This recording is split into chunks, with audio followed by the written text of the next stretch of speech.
If you want to become a keynote speaker, I would compare it to a restaurant. Have one meal that people want to come back to again and again and again. Don't try to be everything to all people. Right. Get known for one really good thing that people come back for. Don't try to be the cheesecake where you have tons of everything. That might work for Cheesecake Factory, but it doesn't work for the keynote speaker. Welcome to the Expert in You podcast, the show where we have real conversations with established founders, firm owners, and B2B experts selling their expertise as services.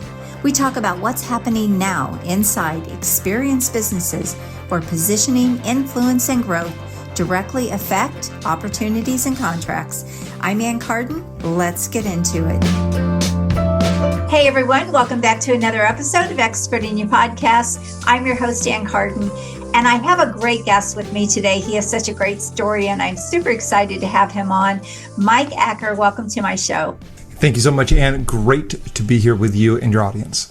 It's great to have you. So just a little bit of Mike's background. First of all, he is a best-selling author. He's a speaker. He's a TEDx speaker. He helps executives and leaders uplevel their communication. And his business is actually called Uplevel Communication. And his story started with a speech impediment when he was a kid. And now he teaches people how to communicate and be a better speaker. But he's also written 9 books. 9, Mike. We're going to dive into that. I want to talk about that.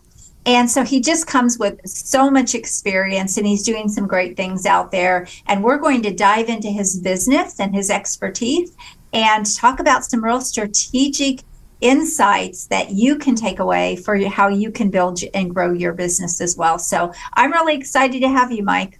Hey, thank you so much. Looking forward to going through that and helping people. There's a lot of aspects in my story that people will be able to relate with. So I always like to tell people where you are is not where you have to stay. So if you're listening and going, man, I wish I was whatever, just know that where you are is not where you have to stay, that you can go there step by step. That's so great. And yes, we all start somewhere, right? And one of the things that you told me when we were talking about the show before we recorded was that, you started with a speech impediment, and that was really what led you into being able to communicate better. And I would love for you to share a little bit of that story, because I always say a lot of times our business finds us. And our passion comes from real world experiences or something that we have done, and it's brought us to what we're doing now. So would you just talk a little bit about that? Yeah, so a lot of this actually comes from my mom retelling it to me, so I remember parts of it. But as a child, around 3, 4, 5, I had a speech impediment, and I couldn't say certain sounds. Like I could not pronounce the j sound. And apparently my mom says I got tired of people keep on saying things like, what'd you say? Or what'd he say? What'd he say? What'd he say? And so a lot of the drive to overcome that speech impediment was from me. Mom, help me out here. So they brought me to a speech therapist, and my mom said that I just really dove into it. I remember going as a 5-year-old. You know how a 5-year-old remembers things. I don't remember the specifics, but I remember going and practicing, and I would practice again and again and again. And I got to a spot where I completely got through to the other side. Now, there are some things in my mind. For example, I still have a hard time differentiating the words. I have to think about soldier and shoulder. I have to think about that when I say that, which is the only word that comes to mind in that specific aspect. But from there, that opened up doors.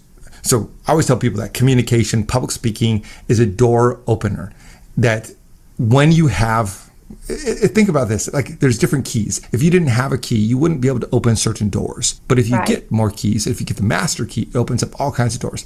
That's public speaking. And so public speaking opens up doors. It opens up doors to promotions, which is often what I help people with. It opens up doors to sleeping better because you're not nervous. It opens up doors to start a podcast like Expert in You. It opens up doors to stages, to impact, all kinds of things. Well, when I overcame that speech impediment, it opened up doors. I had better articulation. I had better enunciation. I had more confidence because people could hear me and understand me and weren't asking me, what did you say? What did you say? What did you say? So all of a sudden I went into the poetry reading class or the poetry reading contest. And I did the spelling bee, and I did the science fair, and I got runner-up in kindergarten at the end of my kindergarten grade. After starting that year, with not being able to be fully understood. So it opened up incredible doors. And then I didn't struggle for years in speaking. I was doing great. As a preteen, I started having those teeth that were huge buck teeth, like massive horse buck teeth on it. And we had moved to Mexico, Ann. And so that fear, that anxiety, that insecurity was about to resurface. And in fifth grade, we moved to Mexico. I went to a public school, inner city public school. I had these big, huge buck teeth. I would close my mouth like this to hide my teeth. And so I started mumbling a whole bunch. And now I'm speaking another language. So again, the issue became, we can't hear you. We don't understand you. And I'm resurfacing that same insecurity, anxiety. And I would actually get psychosomatic sickness on a weekly basis so that I wouldn't have to go to school. Oh my goodness. So it really did impact you and affect you. Oh, huge. And there's other things in the school situation, but part of it was standing in front of a class and everybody making fun of me and laughing at me. And I was the only white kid in the school with long blonde hair, big, huge buck teeth, blue eyes, tall, gangly. And so that insecurity stayed around. Eventually, I worked through a whole bunch of that and eventually moved back to the United States, but I still mumbled. And now I was speaking my native language, but I was switching the adjectives like you do in Mexico, where you say not the red car, you say the car red. And so I was switching some things around linguistically because I was used to speaking Spanish more. And so I was making some mistakes. I was getting made fun of. I had some embarrassing incidents. And I went to a speech class that was required by everybody. The debate coach, he said, "Hey, have you ever thought about joining the debate team? I'd love to have you on the debate team. I like the way you think on this, and I can train you to be a better speaker." So I ended up joining the debate team, and that was a decision that changed my life. Working with a coach is a life-changing decision and shortened the track. And that really changed and built on the two other things I had overcome. And now I was not just getting by, but became a good speaker, won contests, went to nationals, and that sparked this pathway of speaking. I love that. It's so interesting. A lot of I didn't have a speech impediment, but I did a lot of speaking as a kid. I won speech contests. I was always in the drama club and lead roles and things like that. So at cheerleader. So I was always in front of people and I was always using my voice. I had no idea how much I would use my voice as an adult.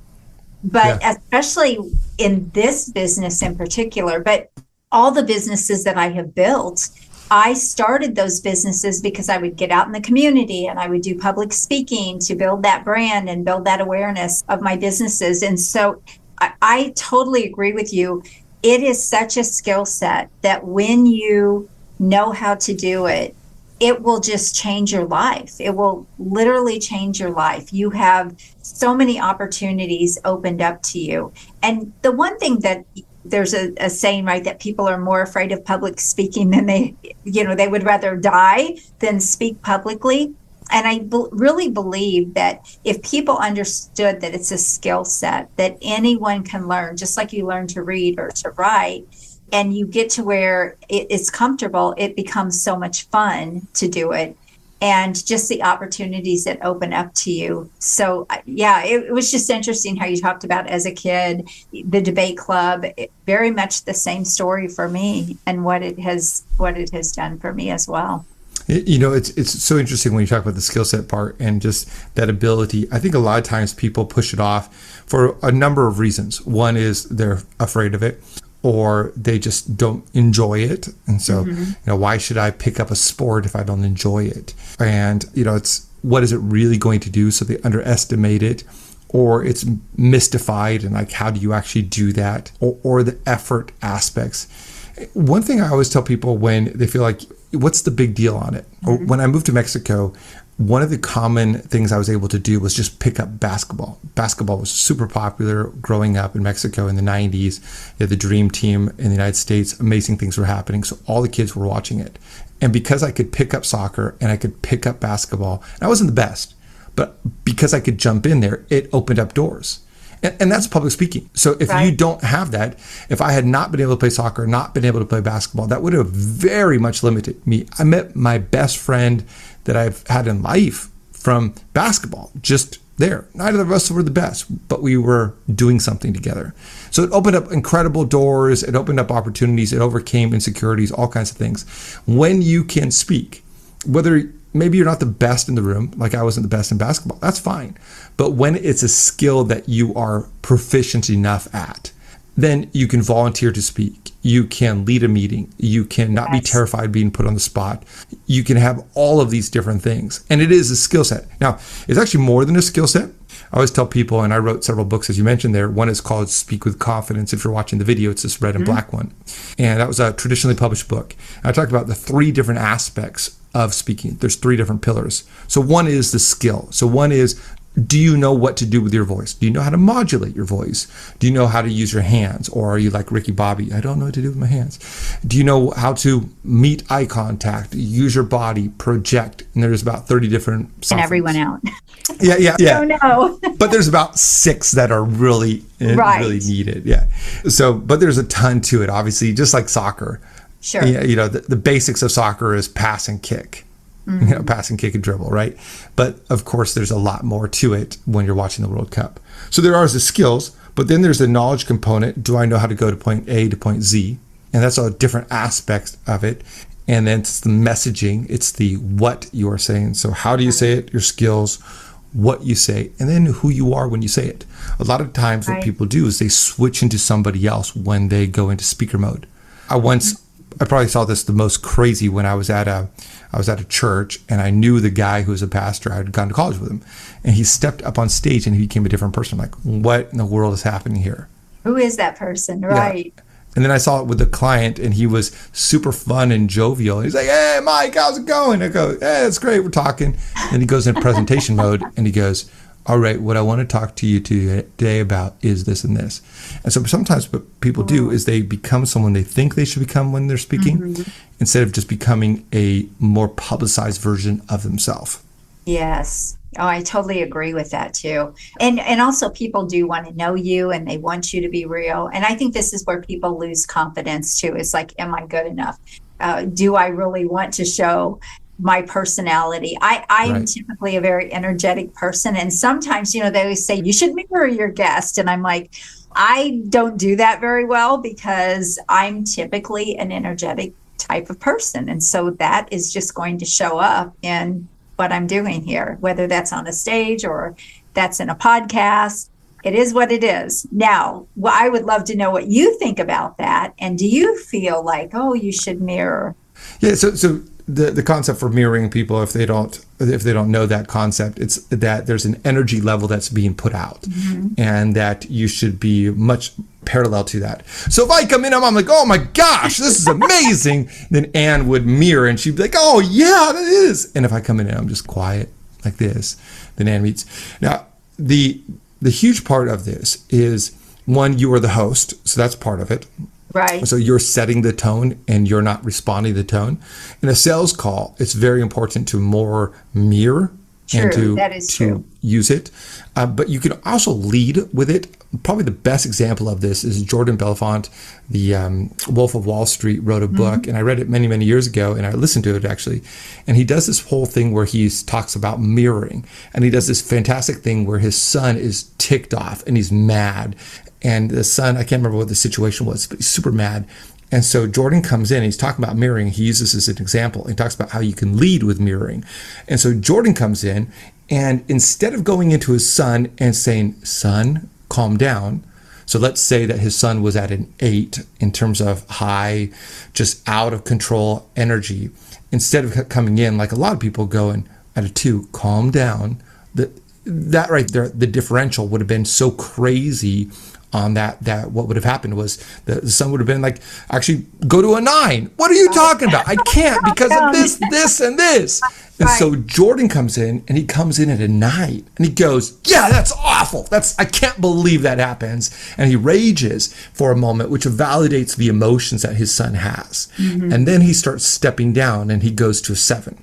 And then his son goes to a 7, and he goes to a 6. And he actually takes his son down by intentionally leading through mirroring that is one step behind or one step below what a son is looking for.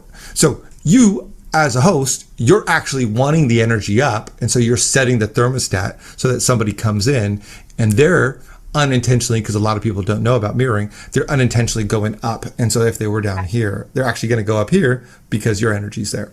So I think for you, I think it probably is a good fit, although there might be some times where somebody's way low that you would want to go a little bit lower than what your normal would be. No, that's true. And I probably do that more than I realize. You probably do. And even on a stage, if I'm speaking to a room of CPAs, I'm going to have a different type of energy. Yeah. than if I'm speaking to a room of kids, right? So it is going to be different. So I love everything you're doing. What I want to dive into now is sort of the business side of what you're doing so that people can get some real business insight and marketing insight and how you're building your success, because clearly you know what you're doing and you're having great success with it.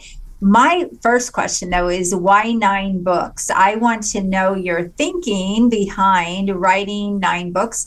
I have 4. I do not enjoy writing books, but I do love to have an updated version. But I want to know your strategy behind 9 books, first of all, before we talk about some other things. Yeah, I wish there was a strategy behind it. So I think, in fact, if I go back and I would say you don't need 9 books, and it depends on what your goal is. And I think a lot of times people write because they want to write and they don't know what they want to do. So it's like, I want to run. I don't know why I want to run. And now I'm running. And then they run and they're, okay, that's cool. But it's best to have a goal for it. If you're training for something, train for something. Now, just writing is a great exercise. It gets you ready. And then when you're ready to train for something, then you can pivot over. The very first book I wrote in my 20s, I thought I would be the next bestseller. And I sent it to a whole bunch of people and it didn't go anywhere. So that sat on my computer for the next 10 years. And then I was working with a client of mine and she was talking about her writing a book. And so we actually traded services. And I thought, what is the single biggest issue that clients ask me for? And it was about how to overcome the fear of speaking. So my first book that I published was Speak With No Fear. And it is the top rated book in the world on overcoming the fear of speaking. So if you look at books That's specifically, amazing, congratulations. Oh yeah, it's blew my mind. It was unintentional on that. But if you look at all the books on books that are just about overcoming fear of speaking, not public speaking in general, it has the most amount of reviews and ratings across the entire internet. Now, what did I do with that? I was thinking, I'm kind of coaching on the side. I have a nice corporate gig that a lot of people really want. But I'm kind of coaching on the side. Let's see where this goes. And so there was no big strategy other than I don't like missing out on an opportunity. I don't like not having a key that could unlock a door. So I decided to invest in the key. The second book was actually supposed to be, it's this yellow one up here, Right to Speak. And that was supposed to be a giveaway. And then I thought, this is actually really good. And so used in colleges and such nowadays. So that one called Right to Speak. The third one was actually that book that I had written in my 20s and I just decided to publish it. The fourth one was co-written with somebody and we learned a lot about that process. And he kind of talked to me a little bit about building a speaking career and such because he's a keynote speaker. And then I started thinking about strategy. So those kind of just happened.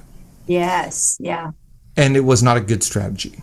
And so I was thinking, I want to become a keynote speaker. I should write books on topics that I could keynote on. But which is not a bad top idea. I just went too many different directions. I see. And so I had this Speak With No Fear book, which is not a good keynote book. Then I had Lead With No Fear with somebody else. And I could have just focused more on that, but I thought leadership is too broad. I should write about emotional intelligence because it's a bridge of communication. I should have never written that book on that. It's more of a primer on that. And then I wrote Speak and Meet Virtually, but it's a bit too late to release that book now in 2022. It's actually a really good book. So I wrote all these different ones. And then I wrote Speak With Confidence. And that was the first one where I think, shoot, this is actually something that I should have just focused on that. That should have been the book I focused on. Right. The direction, because I do a lot of corporate training on that book. Yes. Yeah. And then I wrote some other books like The 5 Drivers of Success, which was a keynote I had done a few times, and I wrote it. Now I use that as a leave behind. So I've repurposed that book. And then I have a ton of workbooks and such. So I think if you actually add up all the small books and workbooks and everything, I think it's 20. Oh my goodness. With books. Well, I wouldn't even add, I didn't even think about adding ebooks and things like that. I always think about published books, but Yeah, because if we're in this for any length of time, we can get quite an arsenal Yeah. of things behind us. But yeah, I love But if that. I would say the one strategy, if I were to say somebody looking for, should I write a book?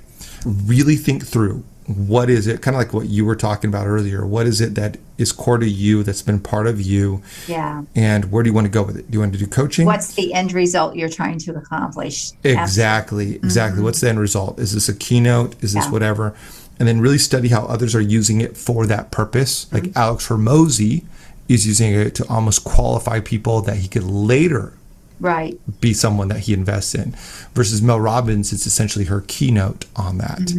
And versus John Maxwell, it's his training and it's his more corporate training type events. And if you look at all of these different ways that people are using it, think about somebody and don't jump ahead to the John Maxwells and Mel Robbins, Lisa Nichols out there. Jump to somebody who's a couple steps ahead of you and look at it and then balance whether you should write the book that you're passionate about versus the book that is really good for your business. Now, if the two of those merge, that's best. Yes, I totally agree. When I publish a new book, it's always because it's going to be a driver in my business. It's more relevant. My business evolves, our business evolves, right? And so here's where I am now. And this is a book that I really believe that I need to establish that credibility in that space. I mean, I think about my first book. I don't even promote it because it was 16 years ago. And my whole idea was I wanted to help other people in their business be able to build their business. And so it's very good for a startup kind of business, but I quickly realized those aren't really the clients I'm looking for, the people that are in startup mode. I want to help people actually build and grow. And so then that's where the other books came in. My book that I published last year actually came because I was going to do a speaking event. And I felt like the content that I had and the book that I had wasn't super relevant to the audience that I was going to be talking to. So I'm like, okay, I was already doing the work, but I'm like, I need to get this into a book. So I want to hit on that because I think it's really important for people to understand that it's not always a one and done. Your business evolves just like keynotes. You don't do the same keynote that you probably did 8 years ago or 5 years ago. You have evolved in your business and the market changes and shifts, and you have to be able to evolve with that and what's currently going on. And if you don't do that, you're outdated, you're left behind. And I think it's a common mistake a lot of people in the professional space make when they're trying to build their businesses. They're always thinking like, oh, I don't want to change my brand. I don't want to change my book. I don't want to write another book because I've spent so much time and energy and maybe even money in this world. But you have to understand, to get into the next place, it's going to require that you up level and you're doing things differently. Yeah, I mean, when I first started, I think one of the difficulties when I first started is I had nobody like what you were used to do in helping startups. And I mean, I listened to a couple coaches that were like, you should do it this way. I was like, you don't actually understand what I even do. You're trying to tell me what to do. But at least they were telling me to go one direction. And so I came in and I was like new to this entrepreneurship world, left corporate. And I'm like, let's go this way. So I'm going 10 different directions and all kinds of stuff. I think at one point in time, I had 3 S Corps going on, and I just was trying a whole bunch of different things. I think throwing a lot of things at the wall to see what sticks. And I wrote a different keynote for every single environment I went to. And I have drafts of books that never got written. And then, of course, I had all the books going in everywhere. So probably the biggest change that I did, and in the beginning it was like, yes, I can do everything. And so I hired myself out to companies, did sales training, did executive coaching, did emotional intelligence courses, and fast forward 7 years since I wrote that first book, I'm actually back to that first book. And Speak With No Fear is at the heart of the business now. And Speak With Confidence, those two are the two at the heart of the business. And that's what we do. So do I do executive coaching? No. Now, if someone came and said, I want to pay you $100,000 to be my executive coach, I might consider it, right? But I don't have executive coaching offer. It's not what I do. I've done a whole bunch of different things. I don't do those. I do communication. We work to help people upgrade their public speaking and communication. If it touches in communication, that's what we do. And it's so important that people understand there's such a need for this, even in the corporate environment or even in business, because again, you're opening doors. If you're a leader in a company and you cannot be an effective communicator, or you're not an effective communicator, you can't influence decision makers, you can't influence your team the way you need to, you can't influence stakeholders. I mean, there are so many things that it actually ways that it will hold you back. And I think a lot of people just really don't realize the impact that it can have. And everyone, in my opinion, should be looking in this day and age, especially, to be a more effective communicator and get over the fear of speaking. I don't even know how, I help people build businesses. I don't even know how people can build businesses, but if they're not effective in communication, or they're afraid to put themselves in front of people. But it is no different really in the corporate environment, because you will not get the promotions, you will be held back, you won't be taken as seriously as you could be if you were a great communicator and a good speaker. So I love that you're out there doing this. How do you set yourself apart? There are a lot of people out there, though, right, that are selling communication and how to get over the fear of speaking. And yes, you do have the #1 book in the world for that. But how do you set yourself apart from all of the other people that are out there? What does that look like for you in your business? I call it positioning. Well, how are you positioned so that no one else really is your competition? Yeah, so generally we're not looking at just, hey, we're going to help you be a better speaker and overcome your speaking. We're typically about, we're going to help you advance your career through public speaking. So you hit right on the career advancement as problem you solve. Absolutely. So if you think about it, like you're going up the ladder, a lot of times, you're 3, 4, 5, 6 rungs up, and then you hit this kind of barricade and you get stuck. Yes. And often what happens is that the reason why you're getting stuck is because others might even have less technical prowess than you, but they have better communication. So they're getting noticed, they're getting seen, and you're getting stuck. And so what you want to do is you want to overcome that communication barrier so you can get unstuck. And then when you're unstuck, okay, now you can continue to climb. So we help people get unstuck. They've been climbing that ladder. It's time to get unstuck. And that's what we talk about again and again. We focus on that. So we teach, the skills. We teach, the nervousness. But we actually also teach frames that work in all kinds of businesses. I also tell people this. If you're a roofer and someone else is the roofer, and you are, let's say that I'm a 45-year-old white male, and let's say I have 15 years of experience running the company and I have 10 people. If there's another 45-year-old white male with 15 employees, 15 years and 10 employees, and we have the same everything, it's almost like my brother, identical. If we go pitch to you, Ann, and we have the same price and everything's the same, so there's no difference, but I speak better. Yes.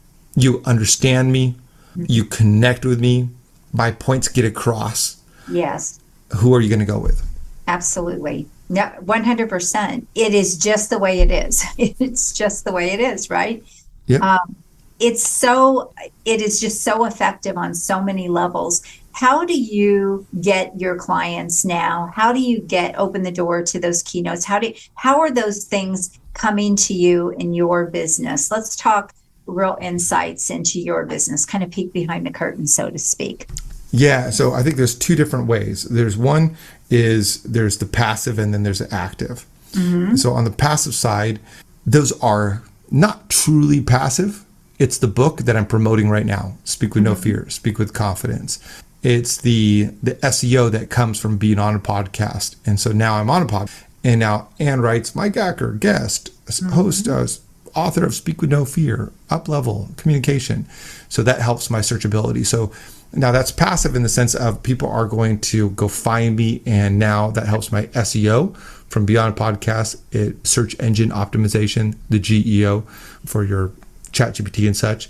So the more that we have out there, I write articles and publish articles, and so there's different things that are there that adds to my discoverability. So a decent amount of people just reach out to me because they read my book or they discovered me or they did a ChatGPT. So I'm on speaker directories. I got different things. And I'm speaking at an event in Budapest in 2 weeks because they found me on ChatGPT. So that's the passive. and I'm available. Now, that took me a while to build on that, and I had to spend money to promote my books and all that kind of stuff. Sure. And then on the other side is very active. So there's things that we do very active. I mean, we run Facebook ads or Meta ads right there. I'm very active on LinkedIn, and I typically get one client per month or one engagement per month on LinkedIn right here. Then we have a speaker outreach person who researches stages and reaches out on my behalf to book me for stages. And then that's where people find out about me and hire me again. If you want to become a keynote speaker, I would compare it to a restaurant. Have one meal that people want to come back to again and again and again. Don't try to be everything to all people. Right. Get known for one really good thing that people come back for. Don't try to be the cheesecake where you have tons of everything. That might work for Cheesecake Factory, but it doesn't work for the keynote speaker. And then over here, I have one keynote that I'll go deliver, and then people will say, oh, do you do this? Do you do this? So it's a rolling invitation on it. And then the newest thing is we're creating a hub in Austin. So I live in Austin, and we're creating a hub in Austin. So we're actively looking at office spaces now and doing an event this October in Austin where people can come see, participate on that. And then the goal would be that we'd actually branch out and do events elsewhere, but we're starting right here in Austin. So what's your main focus? So you have a lot of things going on. Where do you tend to put your main focus? Like what's the core that really kind of drives the other things? Is that being a keynote speaker? Is that getting into corporations and coaching? What is that for you? Everything comes down to my Uplevel Speaking Academy. So the goal is that this is the premier speaking program in the world. And so people come to us from those different sources that I just mentioned right there. They'll read a book, they'll reach out to me and such, and then they work with me or one of my coaches. And that's the main thing that people come to us for. I want to improve my communication. And we have different tracks. We have kind of like the performance track. Hey, I want to perform better at work. And then we have an executive track on that. And that is the thing that now I've taken hundreds of people through at this point in time. And that's the heart of it. So if I go speak at an event, like I went and spoke at a global company, and then they're like, hey, we want to send 10 people through your speaking program. Great. And I've done that multiple times. Go speak at somewhere, and then they're like, hey, they'll hear me and they'll say, I want to work with you. Do you prefer that? I would love to know. So I have been paid as a speaker, but that's never my intention. I love to speak, to get in front of people that could potentially buy my services and invest in my services. So I do it to build businesses. Right. Do you prefer to get paid as a keynote speaker, or do you find you make better money when you actually get to sell your thing and you have people that want to work with you as a result of that? Yeah. So the most amount of money, if someone's listening going, I want to become a keynote speaker, the best way to make money from speaking is actually to have a product on the back end. I agree. By far.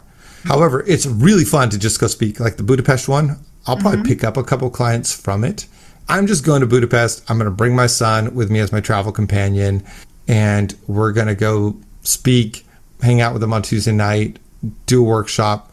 It's a well-paying gig on it. I just did this in Athens, Georgia. I'll do this again in October and November. And those are well-paying gigs. And those absolutely, I go, there's no need to sell. I don't have to set up a booth. I don't have to do anything like that. And those are well-paying. There's different rates for professional or for speakers. So my own kind of ways of seeing it is a newbie speaker makes $0 to $2,500. The emerging speaker makes $2,500 to $10,000. The professional speaker makes $10,000 to $25,000 per gig. I'm in the professional realm, solidly into that nowadays. And then the celebrity speaker is $25,000 plus. And that way it means that when you put a name, they're going to come draw more money in than you spend on them. So those are kind of 4 different breaks. Now, I'm a professional speaker on this. However, to Ann's point, do I like to go sell? Sometimes you go sell and you don't make as much money. So you're betting on yourself. But sometimes you go sell. I used to go sell for a company. I'd go speak at a company. And one time we brought in $260,000 of revenue for the company from selling. So speak, sell. Now, I didn't keep all that. I got a percentage of it as a speaker. But there's a lot of money to be made if you have a dialed-in offer, a dialed-in process, and everything. 100%. But you do have to have a business on the back end of it. So I think a lot of people just like speaking. They're like, I just want to go get paid to go speak. Right. Oh my gosh. Get paid as a speaker. Yeah. Yeah. That's a grind after a while. It can get exhausting to do that. It can. It So can be do an I prefer income, one or the other? Mhm. I think I like both. Even the ones where I get paid, I typically pick up a couple clients. I just don't have a booth or promotion or anything like that. Right. It's interesting because definitely people have different ideas about speaking. And I have just always preferred to be able to speak to build my business and grow my business. That has proven to be so much more lucrative than anything anyone's ever paid. So yeah, I mean, I've never made $100,000 day from speaking, but I have had $100,000 days from doing something in front of people where I got to sell my services. So for me, it's just a much better opportunity. But there's no right or wrong. It's just you have to understand the back end. But definitely having a business on the back end is much more lucrative. And over time, it's not as much of a grind either. So there's that piece of it. What advice, first of all, what's the dream for you in the next year or two? And you also, one thing I do want to ask you, you said you had other coaches. How many coaches do you have under you that are helping you? Yeah, so we started this iteration of my coaching because I hired myself out a whole bunch and then decided to focus in on this. We started this a year and 2 days ago. So it was the day that this got formed. And in that year, now we've picked up a team of 6. And one is a full-on coach. And then I have some kind of backup ones that are ready for more events on that. So there's one other coach and myself, and then a team that does some of the other aspects of the company. So what's your dream in the next year or two? Just short term. The short term dream is to start an Austin hub that in an Austin event that we can then replicate in other major cities. So when you do your hub, like what you're going to do there? Are you going to be getting people there to teach them and also do speaker reels, or what is going to be the back end of that? Or have you figured that out? I'm sure you have, but what's going to be the idea? It depends on the exact facility, but either we're going to have offices that have access to a training in the center that we're in, the business center that we're in the conference centers, or we're going to actually have a self-contained training space there too. So we're looking at both right now.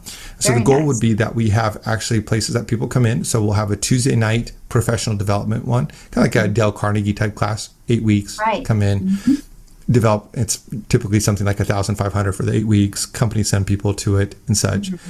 And then we'll have a Saturday once a month focus, and that'll be kind of a lab. And that'll be a inexpensive, high energy, high impact, used for marketing on that. So we'll charge $97 on it, but it'll be like, hey, come work on this aspect, and that will get more people into the awareness of the company and such. And that will be on Meetup and Eventbrite on that. Then we'll have a mastermind group that I'll meet with on like Wednesday mornings. And then we'll have a Saturday intensive once a quarter, which will be more an executive approach where you're going to work on this and dive in deep into your communication. And then we'll have a yearly conference. Very cool. I love this. Mike, you're doing just such great work, and I love your story and everything that you've accomplished. First of all, congratulations for all of the amazing success you've had. And I can't wait to see where your business goes and to hear about your hub and all the things that you have going on. I wish I was about 20 years younger, because there's so many things I would do now, but it's like, at this stage in my life, I mean, I'm a grandmother, and at this stage in my life, I built a lot of businesses, so I don't have quite the same ambition to do multiple things like that. I'm pretty streamlined in my business, and I love that because it gives me all the freedom I want. But it's just it's so cool to see people like yourself you have so many opportunities in the marketplace today that for years I didn't have when I was building businesses, and the opportunities are they're limitless in the marketplace today. So I love how you're just taking all that and doing some really great things. What would you like final thought that you would like to leave people with? So I always like to go back to the beginning. Where you are is not where you have to stay. So if you're thinking, my gosh, communication really is holding me back, speak with confidence. It's kind of a part A. And if you find yourself in that spot where communication is the limiter, where you are right now, nervous, insecure, not confident, being held back by a barricade, is not where you have to stay. I've seen this so many times. I can tell you that the worst case scenarios have become some of the best results. So you can be that person. And if what we're talking about doesn't relate to you, you love speaking, you're an amazing speaker, but you don't like physical fitness, or you don't like your parenting, or you don't like something, just think about it. Where you are is not where you have to stay. Take the step today to become that person that you want to be tomorrow. Change that identity. We are not limited anymore. So I love that. Such a great way to end the show. And thank you again for being here. We're going to put all of the information to get a hold of you in the show notes. Mike is on LinkedIn. He said he's very active on LinkedIn. You can reach out to him there as well. And we'll be promoting him across social too. But just check the links in the show notes and you'll be able to reach him. So if you have a need within your organization or you're a leader in your business, Mike is a great person and a great resource for you to tap into. So take advantage of that. Thank you again, Mike, for being here. Thank you so much, Ann. Appreciate it. Absolutely. All right, everyone. I just want to thank you for tapping into another show here. Make sure you subscribe to the show. And look, if you are ready for bigger things in your business has evolved, but how you're seen in the market, how you're getting paid, you are not chosen, then we need to have a conversation. We can elevate your business so that you're getting top tier clients and you are seen at the top of your market for recognition. So I would love to talk to you. You can book a call at acarden.com. Thanks again and have a wonderful day. God bless you all. Until next time. The content of this podcast is for informational and educational purposes only. Although I share strategies, ideas, and success stories based on real experiences, results are never guaranteed. Every business is unique, and outcomes depend on individual effort, market conditions, and many other factors. By listening, you agree that I and my guests are not responsible for your results or actions based on the content shared. Thank you for tuning in today. If you're as excited as I am about scaling up your influence, business, and bank account, then I have just the thing for you. But first, make sure you subscribe to the show. Second, make sure you share it with someone you care about, because sharing is caring. And third, head on over to join me in my next free virtual exclusive workshop, where we'll explore proven strategies to boost your business and maximize your potential. Look, it doesn't matter if you're just starting out or if you're looking to take your business to the next level, my workshops are designed for you. So head on over to expertinyouworkshop.com to reserve your spot and get ready to transform your expertise into extraordinary success. I'm looking forward to seeing you there and helping you achieve incredible growth. Until next time, make sure you're always seeking the expert in you, and God bless. Have an amazing day.